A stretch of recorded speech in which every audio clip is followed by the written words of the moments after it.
Scotland ਦੇ ਵਿੱਚ ਇੱਕ ਬੰਦੇ ਨੇ ਯਾਨੀ ਕਿ ਦੁੱਧ ਵਾਲੇ ਡੱਬੇ ਲਏ ਆ 2, ਉਹਨੇ ਕੋਈ ਸਿਸਟਮ ਇਦਾਂ ਦਾ ਲਾਇਆ ਵਿੱਚ ਚਿਪਸ ਆ ਜਿੱਦਾਂ ਦੀ ਲਾਈ ਆ, ਉਹ ਜਦੋਂ ਖਰਾਬ ਹੋਣ ਲੱਗਣਾ ਵਾ ਮਿੱਠਾ ਜੀ ਵੈਰੀ ਗੁੱਡ ਫ੍ਰਿਜ ਨੇ ਰੋਲਾ ਪਾ ਦੇਣਾ। ਸੈਂਸਰ ਬੋਰਡ ਬਹਿ ਗਏ ਦੋਵੇਂ ਨਾਲ ਸੈਂਸਰ ਬੋਰਡ ਇਹ ਦੱਸੀ ਉਹ ਦੋਨੇ ਨਾਲ ਬਹਿ ਗਏ ਆਇਨਸਟਾਈਨ ਤੇ ਪਾਇਨਸਟਾਈਨ ਨਹੀਂ ਉਹ ਦੂਜਾ ਛੋਟੇ ਪਾਇਨਸਟਾਈਨ ਜਿਹਨੇ ਫੋਨ ਨਿਊਟਨ ਤੇ ਆਇਨਸਟਾਈਨ ਬਹਿ ਗਏ ਦੋਵੇਂ ਨਹੀਂ ਮੈਂ ਮਾਰਕੂਨੀ ਆ ਮਿੱਠੇ ਦੱਸੀ ਇਹ ਹੁੰਦਾ ਵਾ ਉਸਤਾਦ ਜੀ ਤੁਹਾਨੂੰ ਨਹੀਂ ਪਤਾ ਨਾਲੇ ਉੱਥੇ ਜਦੋਂ ਤੁਸੀਂ ਫ੍ਰਿਜ ਖੋਲਣੀ ਨਾ ਤਾਂ ਬਿੱਲੀ ਦੀ ਆਵਾਜ਼ ਆਉਣੀ ਹਾਂਜੀ ਨਹੀਂ ਮਿਆਨੀ ਦੇ ਵਿੱਚ ਸਾਜੀ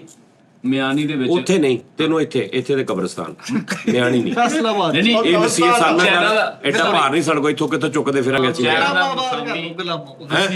ਨਹੀਂ ਉੱਥੇ ਹੀ ਇਹਦੇ ਲਾਗੇ ਹੀ ਸਾਦੇ ਮੁਹਤਰਮ ਮਿਆਮੀ ਦੇ ਵਿੱਚ ਚਾਈਨਾ ਦਾ ਸ਼ਹਿਰ ਆ ਮਿਆਮੀ ਚਾਈਨਾ ਦਾ ਵਜੀ ਉਹਨੂੰ ਨਹੀਂ ਕਹਿੰਦਾ ਮਿਚਾਚਮੀ ਉਹ ਵਾ ਮਿਚਾਚਮੀ ਯਾਰ ਕਿਹੜਾ ਸੀਗਾ ਯਾਰ ਅੱਛਾ ਮਿਆਮੀ ਹੈਗਾ ਹਾਂਜੀ ਮਿਆਮੀ ਪਤਾ ਕਿਹੜਾ ਸ਼ਹਿਰ ਤਾਂ ਜੋ ਉੱਥੇ ਰਿਵਾਜ ਆ ਕਹਿੰਦੇ ਜਦੋਂ ਕੁੜੀ ਦੀ ਸ਼ਾਦੀ ਕਰਦੇ ਨਾ ਕੁੜੀ ਨੇ ਮਹੀਨਾ ਪਹਿਲੇ ਰੋਣਾ ਬਹਿ ਕੇ,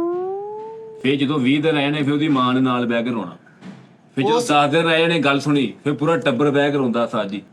ਪੂਰੀ ਬਰਾਤ ਨੇ ਰੋਣਾ ਵਾ ਸਾਰਿਆਂ ਨੇ। ਇਹ ਪੱਟੀ ਵੀ ਚੱਲੀ ਸੀ ਪਿਛਲੇ ਹਫਤੇ ਦੀ ਗੱਲ ਮਿਆਮੀ ਦੀ ਗੱਲ ਆ ਹਾਂਜੀ ਉਸ ਤੋਂ ਬਾਅਦ ਜਦੋਂ ਕੁੜੀ ਘਰ ਆਈ ਨਹੀਂ ਫਿਰ ਪੂਰੇ ਮਹੱਲੇ ਨੇ ਰੋਣਾ। ਹਾਂਜੀ ਇਹ ਰਿਵਾਜ ਆ ਸਾਜੀ। ਜਦੋਂ ਉੱਥੋਂ ਕੁੜੀ ਨੇ ਆ ਜਾਣਾ ਫਿਰ ਪਿੱਛੇ ਪੂਰੇ ਮਹੱਲੇ ਨੇ ਰੋਣਾ, ਜਦੋਂ ਕੁੜੀ ਨੇ ਅਗਲੇ ਦੇ ਘਰ ਚੱਲ ਜਾਣਾ ਉਸ ਤੋਂ ਬਾਅਦ ਫਿਰ ਉਹਨਾਂ ਨੇ ਹੈਪੀ ਹੋ ਜਾਣਾ ਤੇ ਮੁੰਡੇ ਵਾਲਿਆਂ ਨੇ ਰੋਣਾ। ਫਿਰ ਸਾਜ ਜਿਨ੍ਹਾਂ ਦੇ ਇੱਕ ਬੱਚਾ ਜਾਂ 2 ਬੱਚੇ ਨਹੀਂ ਹੁੰਦੇ ਉਹਨੇ ਉਹਨਾਂ ਦੇ ਰੋਈ ਜਾਣਾ ਹੋ ਕੇ ਆਣਾ ਹੋਵੇ ਤੇ ਫਿਰ ਰੋਂਦੇ ਰੋਂਦੇ ਦੁਆ ਕਰੀ ਸਾਡਾ ਬੱਚਾ ਖੁਸ਼ਹਾਲ ਪੈਦਾ ਹੋਵੇ। ਹਾਂਜੀ ਇਹ ਜ਼ਿਆਦਤੀ ਇਹ ਨਹੀਂ ਮੈਨੂੰ ਸਮਝ ਆ ਰਹੀ ਗੱਲ। ਲੇਕਿਨ ਬੰਦੇ ਤੇ ਜਦੋਂ ਬੱਚਾ ਹੋ ਜਾਣਾ ਪੈਦਾ ਹੋ ਗਿਆ ਬੱਚਾ ਉਹਨਾਂ ਦੇ ਘਰ ਵਾਲਿਆਂ ਨੇ ਧੀ ਪੁੱਤ ਦਿੱਤਾ ਉਹ ਕਹਿੰਦੇ ਫਿਰ ਖੁਸ਼ੀਆਂ ਆਣ ਆਪਣੀਆਂ ਤੇ ਫਿਰ ਅਗਲਾ ਬੱਚਾ ਨਹੀਂ ਜਿਹੜਾ ਬੱਚਾ ਜੰਮਣਾ ਨਾ ਉਹ ਨਾ ਰੋਵੇ, ਜੇ ਉਹ ਰੋਏਗਾ ਫਿਰ ਅਬਸ਼ੁਗਨ ਹੋਏਗਾ, ਤੁਹਾਡੇ ਰੋਣੇ ਦੇ ਅਸਰ ਪਏਗਾ, ਤੁਹਾਡਾ ਰੋਣਾ ਘਟ ਜਾਏਗਾ। ਬੱਚਾ ਜਿਹੜਾ ਜੰਮਦਾ ਉਹ ਨਾ ਰੋਵੇ, ਉਤਲੇ ਜਿਹੜੇ ਉਹ ਰੋਣ ਕਿਉਂਕਿ ਜਦੋਂ ਉਹ ਜੰਮਣਾ ਜੰਮਦੇ ਜਿਹੜੇ ਕਹਿੰਦੇ ਤੇਰੇ ਜੰਮਦਿਆਂ ਨੂੰ ਰੋਂਦਾ। ਹਾਂਜੀ ਫਿਰ ਸਕਾਟਲੈਂਡ ਦੇ ਵਿੱਚ ਸਾਜੀ ਇੱਕ ਬੜਾ ਮਸ਼ਹੂਰ ਆ ਕਿ ਜਦੋਂ ਸ਼ਾਦੀ ਕਰਨ ਤੋਂ ਪਹਿਲੇ ਦੋਵਾਂ ਜੋੜਿਆਂ ਨੂੰ ਕੂੜੇ ਵਾਲੀ ਗੱਡੀ 'ਚ ਪਾਉਂਦੇ ਉੱਤੇ ਕੂੜਾ ਸੁੱਟਦੇ,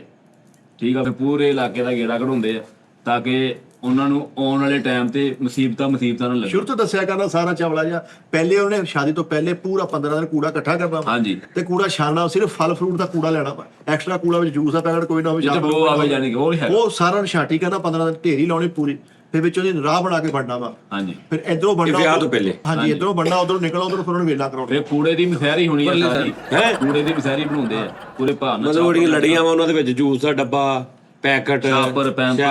ਪੈਂਪਰ ਉਹ ਟੰਗੇ ਵਿੱਚ ਉਹ ਟੰਗੇ ਹੋਣ। ਤਹਿਕੀਕ ਫਿਰ ਰੂੜੀ ਨਾਲ ਪਿੱਛੇ ਲਿਖਦੇ ਹੈਪੀ ਮੈਰਿਜ ਢੋ ਦੇ ਉੱਪਰ ਅੱਛੇ ਤਰੀਕੇ ਨਾਲ।